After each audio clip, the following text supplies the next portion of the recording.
So I thought you might think it's interesting to see how we feed the little Beagle puppies and the Coonhound puppies in the mornings and later in the day. So this is their kibble plus powdered egg white and powdered egg yolk. So first of all, we get the kibble all coated up with that, and then we pour boiling water. Now there's a lot of puppies, so this gets really heavy, but there's lots of egg mix here. And we pour the boiling water on it to rehydrate the egg white and the egg yolk, which are packaged separately. And we have probably a third of a tractor trailer load of this stuff on hand. So yeah, we got a lot of this available for mums and pups. And yeah, so anyway, we throw the hot boiling water in it, and it cooks and rehydrates the egg. So I will grab that. So I'd already used some of this boiling water for warming up the colostrum for the little Beagle babies. So I'm going to have to boil some more. But I'll stir this in. I've never done this with one hand before. I usually hold on to my pail and do this. And once this gets cooked up, it makes a nice little egg chunks, and it kind of soaks into the kibble as well. So I need to get quite a bit more water in here to make this a viable cooked egg mass. So while that is boiling, this is what else we'll be adding. This is raw meat. This is a mixture that we get from a company that is not far from here. It's called rawdogfeed.com, and they do have distributors all over Ontario if you want to buy their blocks of meat, and we mix that with the kibble. Okay, so this is looking good and soupy right now, but you know what? That's all going to be absorbed and soften up the kibble, and there's not going to be any real moisture left in there.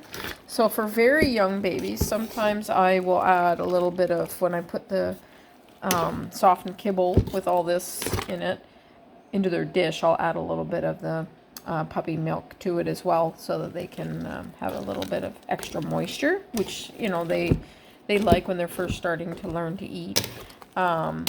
So sometimes if I have room and if I can lift it, I will mix the meat right into this pail. I might do a little bit, and then I'll have some extra blocks that I will add individually, just because it's really, really heavy to carry all of this from pen to pen, and yeah, out to the bike and all my water jugs. So Brian just told me that it's starting to rain, so he's going to bring Shani's babies in, and I'll feed them in the house here and do a little video of them. So anyway, that's kind of what your little babies are eating right now, as they're starting to learn to eat on their own, give mom a break. And of course, when mom gets her block of meat and kibble, they're right in there trying to eat all her meat with her. And she, you know, usually the mummies allow them, except maybe Dakota, she growls. Some of the other ones will growl too if they don't want the babies eating their stuff, but yeah, they like their meat. Anyway, that's what's going on every day here. Lots of fun.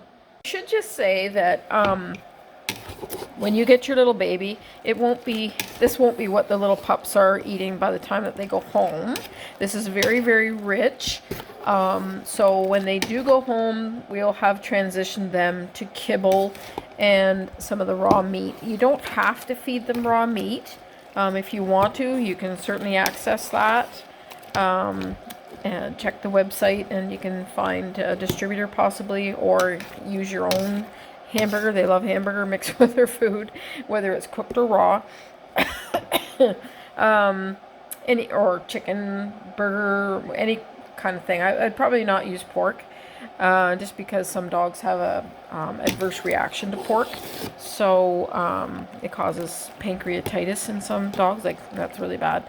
So I'm going to be putting a lot more water in this. But just so you know, this isn't something that you have to do. This is just something that we do to keep our little puppies all chubby and well-fed and happy. And it's a easier transition from mummy than just going from mum to straight kibble. They need a little bit more than that to keep them healthy and happy. Okay, so I decided to add the meat so that you can see. Now, I didn't mention these blocks are frozen, and when you get them, when you buy it, it's frozen. So you be prepared to get it home and get it into your freezer, because other than that, you're not going to be able to keep it, okay? So if you do end up buying it from a distributor, it's in the freezer section. Yeah, so I'm going to mix it all up. This kibbles are all going to soften up, and this meat's all going to break down in there.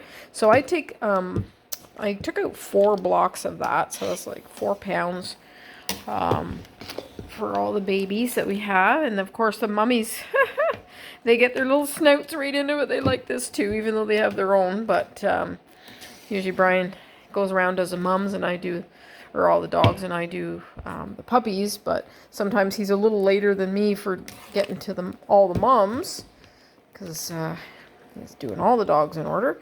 So anyway, they get into the puppy stuff, but that's fine. We don't mind, because the mums are in good shape and looking after the little babies.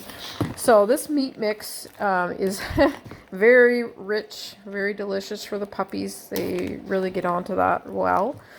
And yeah, so this is how they get started, but don't worry about you guys having to do this. It's just I thought you might find it interesting what we do here for getting your little babies all fat and sassy.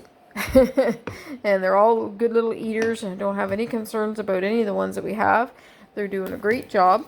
All this kibble is going to puff up, and that's going to fill it right to the top. By the time this all soaks up the liquid, it's going to fill it right to the top of the pail. And then I'll probably add a little bit more liquid as I'm putting it into their dishes, so that they're getting enough fluid as well.